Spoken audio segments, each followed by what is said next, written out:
یاد کرو جب موسیٰ نے اپنی قوم کے لیے پانی طلب کیا تو ہم نے فرمایا کہ پتھر پر اپنا عصا مارو، تو فوراً اس میں سے 12 چشمے بہہ نکلے اور ہر گروہ نے اپنے پانی پینے کی جگہ کو پہچان لیا۔ اور ہم نے فرمایا کہ اللہ کا رزق کھاؤ اور پیو اور زمین میں فساد نہ پھیلاتے پھرو۔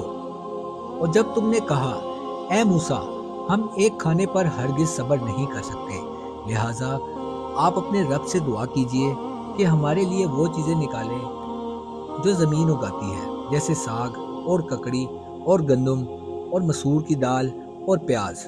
فرمایا کیا تم بہتر چیز کے بدلے میں گھٹیا چیز مانگتے ہو؟ اچھا پھر ملک مصر یا کسی شہر میں قیام کرو، وہاں تمہیں وہ سب کچھ ملے گا جو تم نے مانگا ہے۔ اور ان پر ذلت اور غربت مسلط کر دی گئی اور وہ خدا کے غضب کے مستحق ہو گئے۔